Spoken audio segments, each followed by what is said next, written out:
오늘 하나님께서 우리에게 주시는 말씀은 갈라디아서 2장 11절에서 14절 말씀입니다. 다 찾으신 줄 알고 제가 하나님 말씀을 읽도록 하겠습니다. 하나님의 말씀을 들으십시오. 게바가 안디옥에 이르렀을 때에 책망받을 일이 있기로 내가 그를 대만하여 책망하였노라.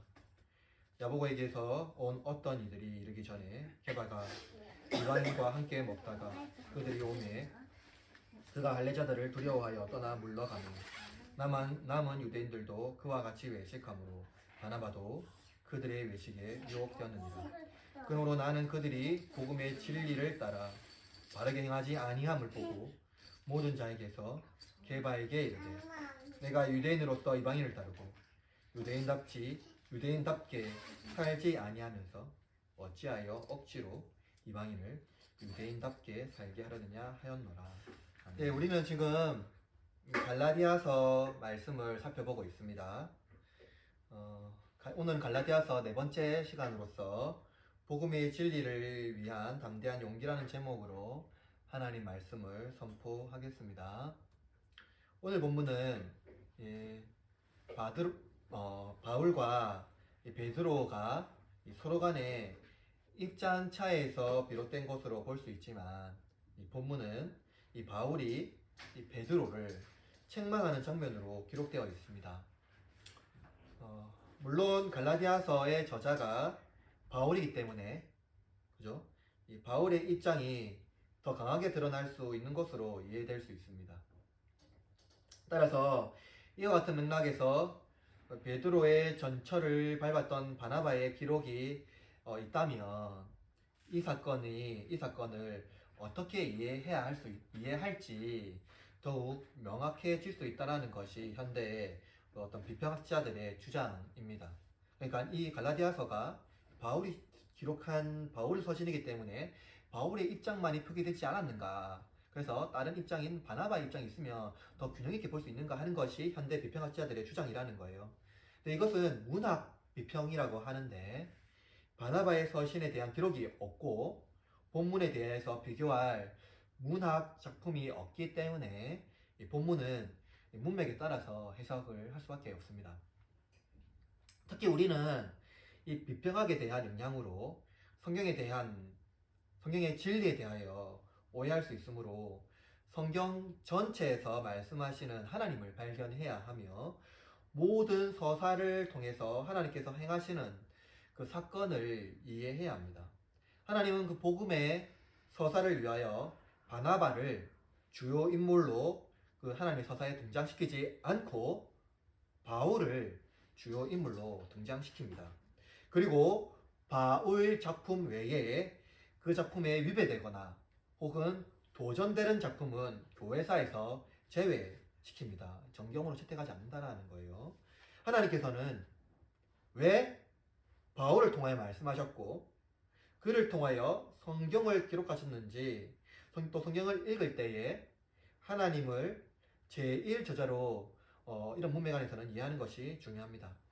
그러니까 성경 전체가 제1저자가 사람의 손길이 있지만 그 제1저자는 하나님이라는 것을 우리가 이해하면서 보는 것이 중요하다는 거예요.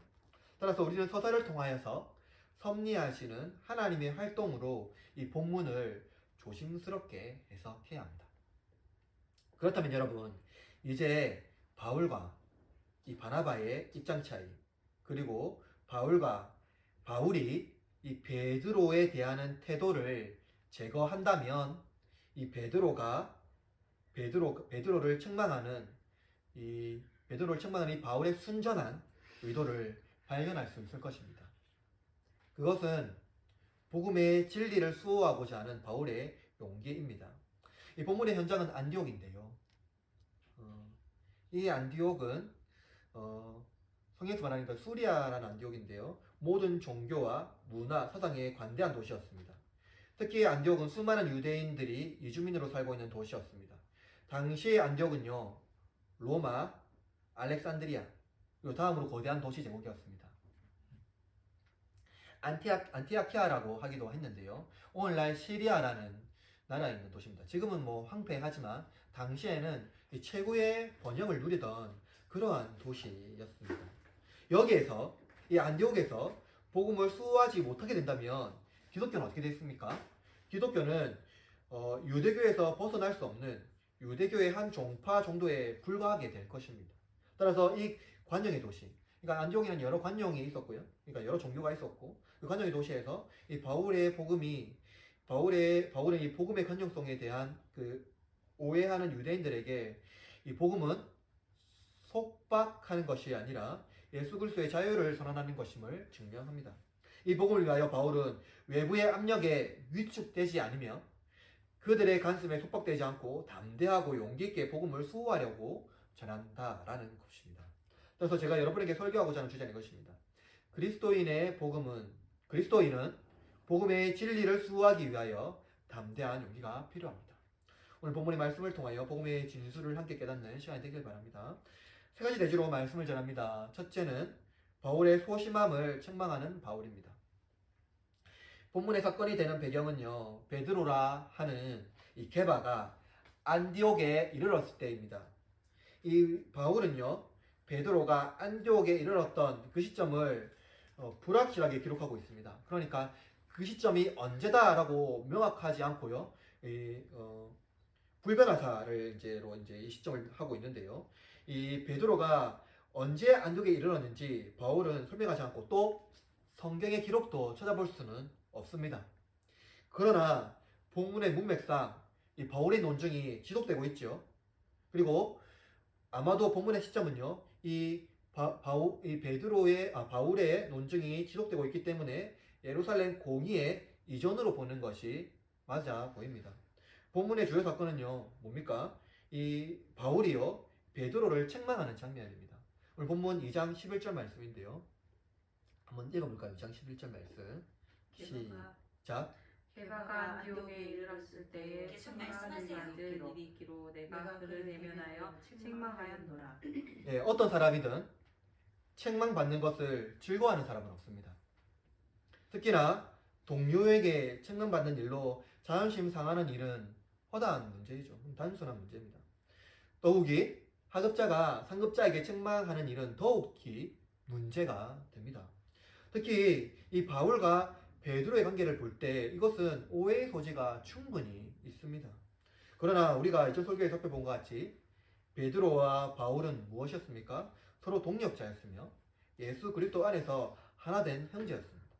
이 베드로는요, 그가 남긴 그 서신에서요, 바울을 그의 사랑하는 형제라고 말하고 있으며 그의 편지가 예수 그리스도의 종말과 복음의 계시를 말씀하고 있는 것을 분명히 시인하고 있습니다. 베드로후서 3장 15절 말씀인데요. 제가 읽어볼게요. 또 우리 주의 오래 참으심이 구원이 될 줄로 여기라. 우리가 사랑하는 형제 바울도 그 받은 지혜대로 너에게 이같이 썼고. 그렇죠? 이 베드로는요, 바울의 들은 말씀을요, 단순히 바울 입장이 아니라 하나님 말씀으로 분명히 말하고 있고요. 베드로가 말하고 있는 그 종말의 계시를요, 바울과 똑같은 말씀이라고 분명히 인정하고 있고, 더욱이 사랑하는 형제라고 바울을 칭하고 있습니다. 이렇게 보면은요, 이 바울과 베드로의 관계는요, 의심할 필요가 없죠. 그렇다면 바울은요, 왜 그 형제 베드로를 책망했을까요? 보면 12절 보면 알 수 있는데요. 12절 말씀 읽어볼까요? 보면 12절 시작.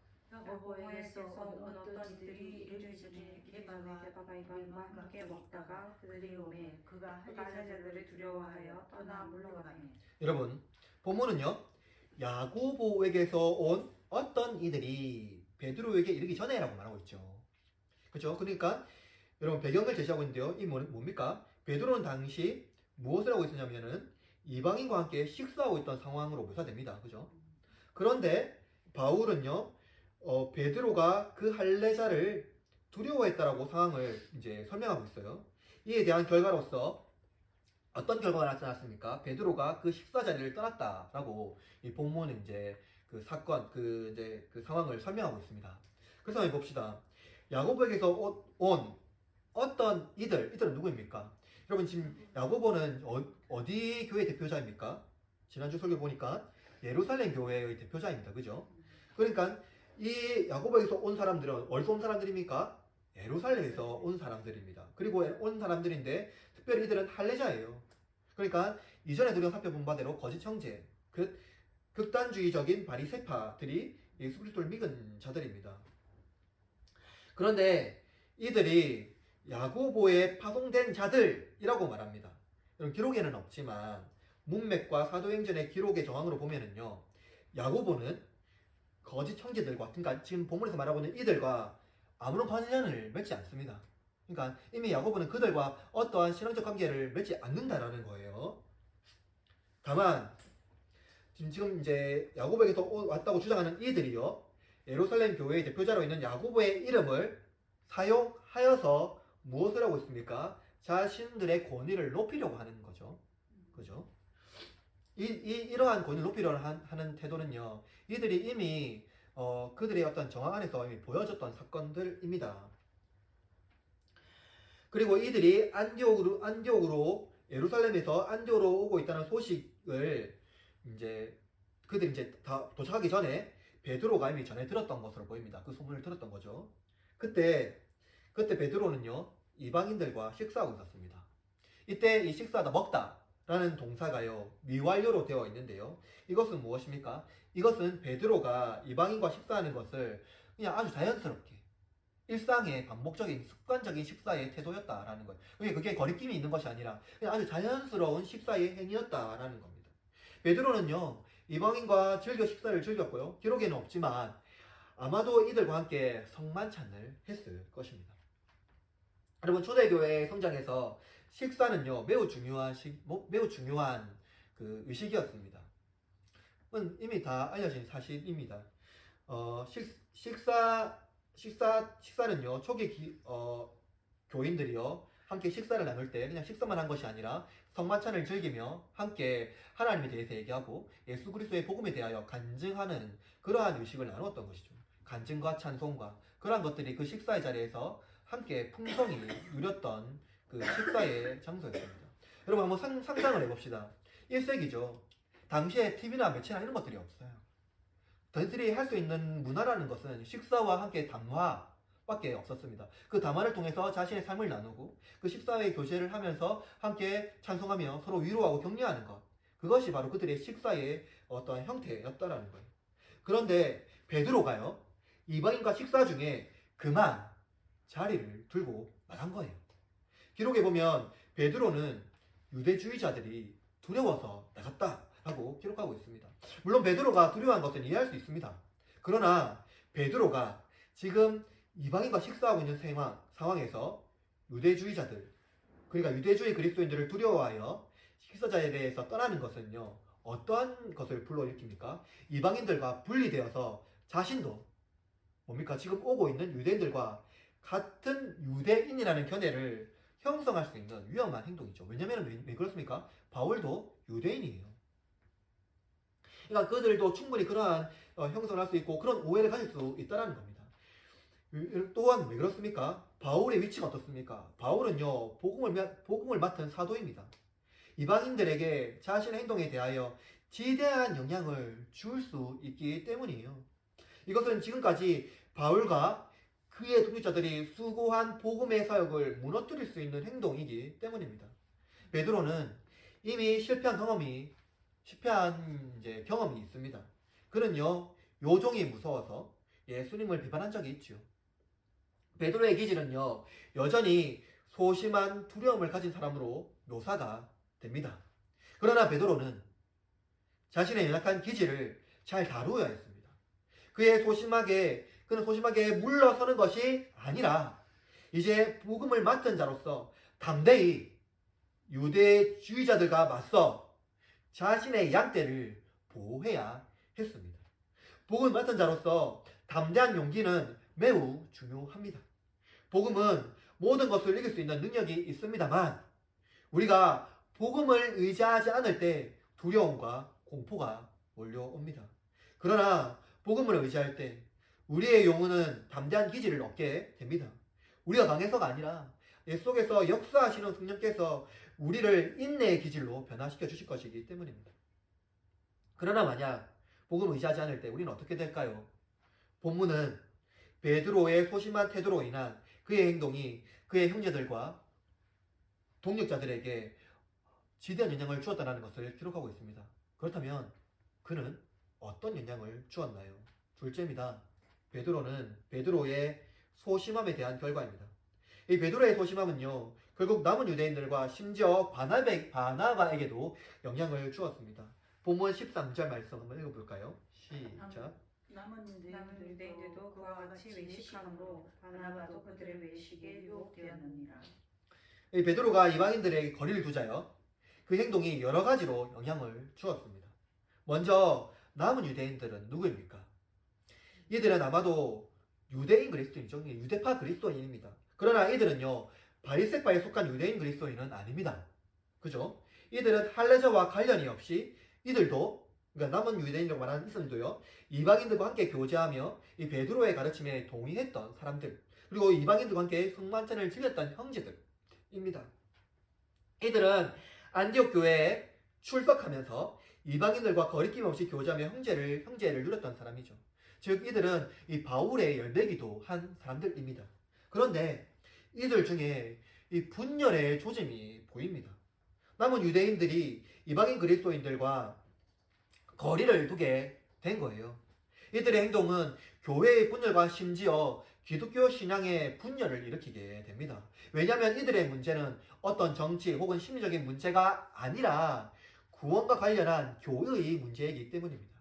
만약 이 문제에서 유대파 그리스도인들이 이방인들과 거리를 두게 된다면 기독교 신앙은요, 유대적인 기독교로 변질될 것이며 이방인들은 유대인의 의복을 입어야 구원을 받을 수 있다는 잘못된 신앙이 형성될 것이기 때문입니다. 당시 사회의 식사는요, 매우 중요한 교제의 수단이었습니다. 여러분 1세기 문명은요, 음악당과 극장, 그리고 목욕탕, 그리고 연회장, 거의 이것이 그들의 문화의 전체였습니다. 그런데 여러분, 당시 기독교인들은요, 이교도의 극장에 가지 않았습니다. 그리고 음악당에 가지 않았죠. 왜냐하면 이교도의 극장과 음악당은요, 신화와 관련된, 그러니까 그들의 신을 섬기는 행위, 그리고 그들의 황제를 섬기는 행위가 그 가운데 반드시 있었기 때문이고, 그건 곧 우상숭배와 관련되었기 때문입니다.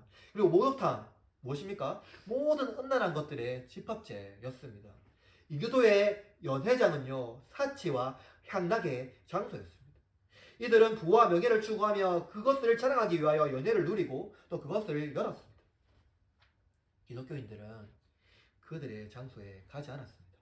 다만 무엇을 했을까요? 그들의 가족과 또 지인들을 가정에 초대하여서 조촐한 식사와 함께 서로 격려하며 간증하며 위로의 시간을 보냈습니다. 그런데 유대파 그리스도인들이 이방인 그리스도인들과 더 이상 식사의 자리를 꺼림칙하게 여기게 된다면 그것은 궁극적으로 그들과의 교제를 끊겠다는 것이며, 이는 필연적으로 더 이상 그 이방인들은 우리의 형제가 아니라는 것을 선언하게 되는 것입니다. 만약 이들이 극단적인 바리새인 그리스도인들이 주장하는 것과 그들의 주장에 한 걸음 더 나아간다면 이방인들은 유대인과 같이 할례를 받고 그들의 간섭에 따라야 공동체의 회원이 될 수 있다는 것이 확증된다라는 것입니다. 여러분, 복음은 평안을 위한 것입니다. 서로의 갈등을 해결하는 것이 목표가 아닙니다. 서로의 갈등은 어떻게 해소할 수 있습니까? 나의 것을 조금 포기하고 너의 것을 조금 포기하고, 그래서 서로 간의 협의를 통해서 평안을 맺는 것 아닙니다. 서로 간의 포기와 협의 언제까지 지속될까요? 성경이 말하는 평안은 무엇입니까? 그리스도의 복음 안에서 나의 전체를 이웃을 위하여 포기하는 것입니다. 오직 복음만이 평안을 위하여 남겨진 것, 복음만이 남겨진다라는 것을 말하고 있습니다. 바울은요, 에베소 교회에 보낸 편지에서 이렇게 기록합니다. 여러분도 잘 알고 있는 말씀인데요, 에베소서 2장 12절과 13절에 이렇게 말합니다. 그때에 너희는 그리스도 밖에 있었고 이스라엘 나라 밖의 사람이라. 약속의 언약에 대하여는 외인이요 세상에는 소망이 없고 하나님도 없는 자이더니 이제는 전에 멀리 있던 너희가 그리스도 예수 안에서 그리스도의 피로 가까워졌느니라. 여러분 방금 읽은 본문에서 외인은요 이방인 그리스도인, 즉 헬라파 그리스도인이지만 실제로는요 예수 그리스도 밖에 있는 모든 자들이 외인입니다. 모두가 소망이 없고 하나님도 없던 자였죠. 유대인도 마찬가지입니다. 예수 그리스도가 없으면 그들도 외인입니다. 그러나 이 복음만 남아 있을 때 무엇입니까? 그들은 하나가 되는 거예요. 여러분 지금 이들의 행동에 대하여서 평화적인 대화는요 서로 간의 협의가 아닙니다. 나의 것 조금 포기하고 너의 것 조금 포기하고 이런 것이 아니라 무엇입니까? 복음만 남겨놓는 것입니다. 복음은 서로 하나, 복음 안에서 서로 하나 되지 아니하면 예수 그리스도의 피가 의미 없어진다라는 거예요. 구원은요 유대의 간섭에 속박될 것이기 때문입니다. 이것은 평화가 아니죠. 나아가 바울은요 이 바나바를 주목합니다.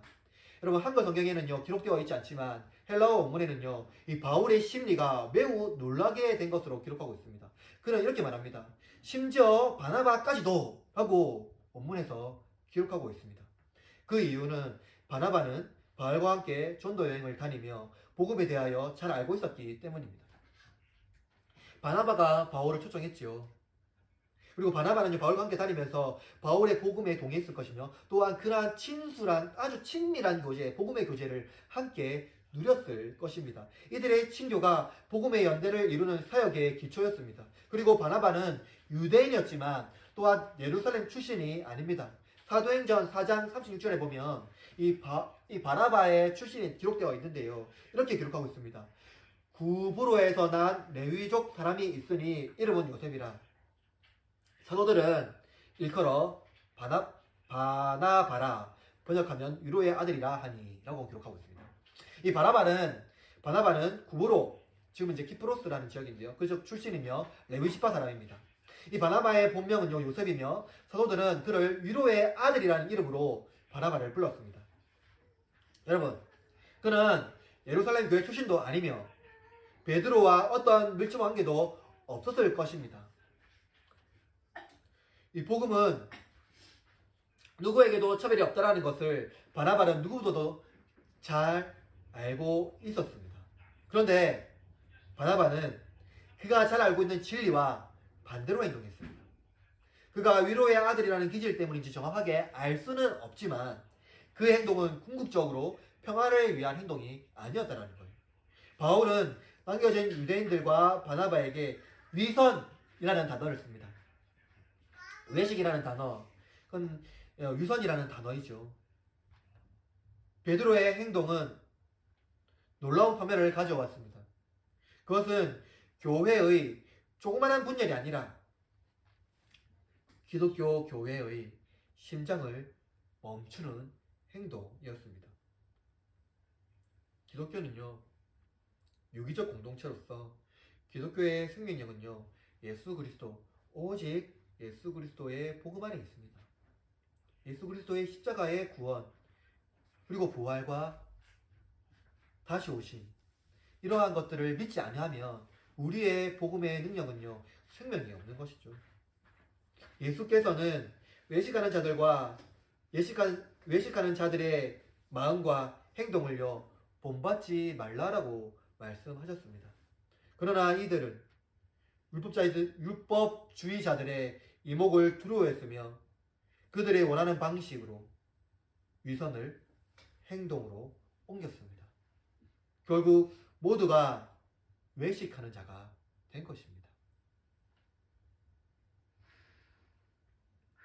그 현장에 복음이 죽었죠. 여러분, 이 사건을 해소하지 아니하면 안디옥 교회는 혼란이 가중되어 유대주의자들의 주장이 더욱 힘이 있게 될 것이며 이방인 선교는 부가적인 일이 될 것임을 자명하게 됩니다. 그런데 여러분, 베드로가 이 일에 무너졌다면 하물며 저와 여러분은 어떻겠습니까? 여러분, 이 서사에서 나를 부인하지 마시길 바랍니다. 혹시 우리도 권위자가 우리가 가진 복음을 흔들면 우리도 굴복되어 그들의 비위를 맞추려고 하지 않을까요? 베드로가 굴복되면 베드로가 그렇게 굴복되었다면 우리는 무사하겠습니까? 그러므로 우리는 본문의 서사에서 복음으로 무장한 이 바울의 담대함을 본받아야 하겠습니다. 셋째입니다. 복음의 진리를 세우는 담대히 세우는 바울입니다. 우리는 바울을 읽으면 알겠지만 이 바울은 이 권력에 대한 관심을 가지지 않았습니다. 잘 알고 있죠. 그 부분에 대해서 우리는. 그가 베드로를 책망한 것은요. 이 베드로의 권위에 도전하여 자신의 권위를 높이려는 것이 아닙니다. 바울이 베드로를 책망한 핵심 요지는요. 14절에 기록한 바대로 그러므로 나는 그들이 복음의 진리를 따라 바르게 행하지 아니함을 보고 라고 이 바울이 기록하고 있습니다. 베드로는 사도행전 10장의 사건을 통해서 그리스도 안에서 자유를 얻는 신자는 그들의 관습에 속박되지 않고 복음을 위하여 유대의 옷을 벗고 그리스도의 옷을 입어야 함을 그는 몸으로 직접 체험했습니다. 확실히 그는 유대인으로서 이방인에 대한 편견을 복음 안에서 던져버렸습니다. 그 맞죠? 사도행전 10장 이전까지는요. 베드로는요. 이방인에 대한 편견이 분명히 있었습니다. 그러나 사도행전 10장 이후의 사건을 보면은요. 베드로는요. 분명히요. 이방인에 대한 편견을 던져 벗어버린 것을 알 수가 있습니다. 그리스도 안에서 자유롭게 이방과 함께 베드로는요. 교제를 누렸습니다. 여러분 초대교회의 복음의 핵심은요. 무엇입니까? 더 연약한 형제를 배려하는 것입니다. 그런데 베드로는요. 더 연약한 자들인 이방인을 그들의 배려의 대상에서 제외시킨 것이죠. 베드로는 유대인의 관습을 따라야 한다라는 그들의 주장에 동의한 것으로 이해되었으며 그들에게 유리한 상황이 연출되도록 베드로가 동조한 것입니다. 즉 베드로는 유대인이 이방인보다 우월한 존재라는 것을 암시하는 행동을 한 것이지요. 이방인의 입장에서 베드로도 유대인이기 때문입니다. 이제 주의 만찬을 한 교회에서 할 수가 없게 되었으며 교회의 분리는 불가피하게 되었습니다. 이방인은 이방인대로, 유대인은 유대인대로 그냥 신앙이 분리가 된 것이죠. 바울은 이러한 베드로의 행동이 복음의 진리를 바르게 행하지 않는 것에 대한 탄원을 또한 탄식을 제시한 겁니다. 이 바울은요 베드로의 모든 자 앞에서 책망합니다. 이 바울은요 지금 단순히 이 베드로를 모든 사람 앞에서 질책하려는 것이 아닙니다. 지금 그는 교회의 법정에서 권징을 시행하고 있는 것입니다. 형제를 질책하는 그거 쉬운 일이 아니죠. 그것은 자신의 몸을 해하는 것과 같습니다. 그러나 여러분 상한 부분을 도려내고 다시 새살이 돋도록 치료해야지 몸은 건강할 수 있습니다. 바울은 무거운 마음으로 교회의 법정에서 베드로에게 권징을 시행합니다. 바울이 베드로에게 너는 유대인으로서 이방인을 따르고 유대인답게 살지 아니하면서 라고 말합니다. 본문에서 바울은요 베드로가 유대인의 사실을 명확하게 표시합니다. 그러면서 이방인을 따른다라고 말하고 있습니다. 이 바울의 논지는 베드로가 유대인답게 살지 않으면서 라고 강조하기 위한 것으로 이 말을 하고 있는 것으로 보입니다. 여러분 유대인답게 살지 아니한다라는 그것은 무엇입니까? 이 문맥에서 보면은요 유대교를 받아들이다, 유대교 신앙인으로 살아가다라는 의미를 내포하고 있는 것입니다. 즉 바울은요 베드로가 너는 유대인 신앙으로 살아가지 않으면서라고 말하고 있는 것이죠.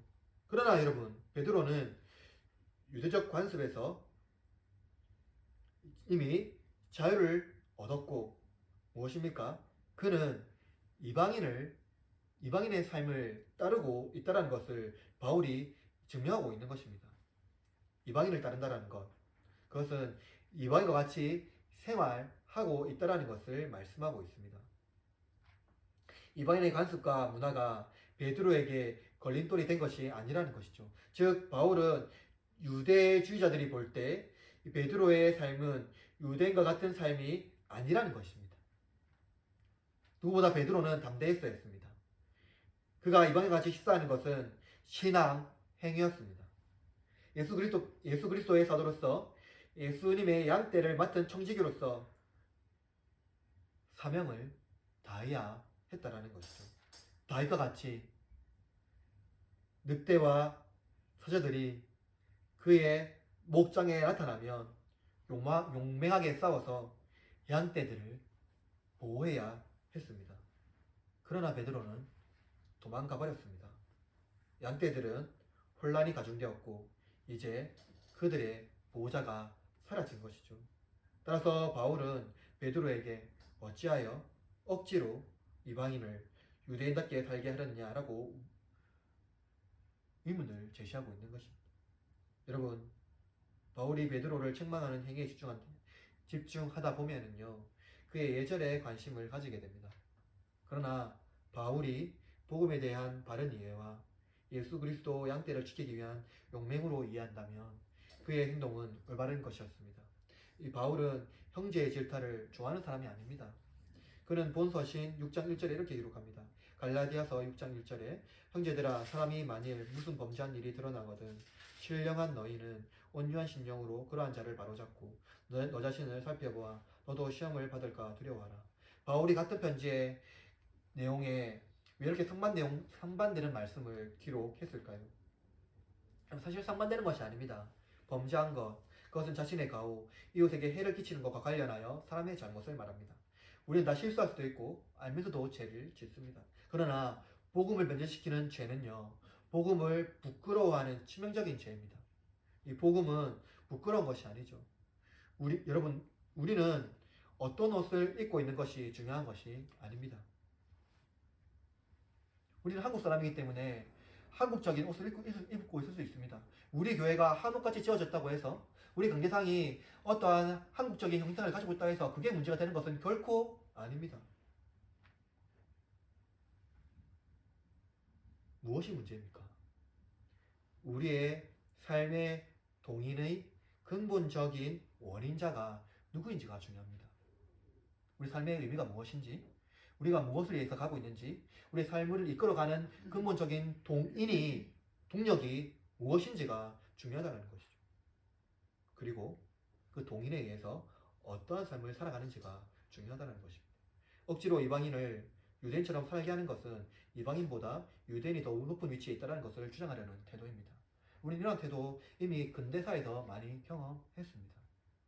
그러나 여러분, 복음은 그들의 순전한 삶을 존귀 여기고 그들의 생명을 가치를 나의 것과 같이 있게 여기며 함께 더불어 존귀한 존재로 거듭나는 것입니다.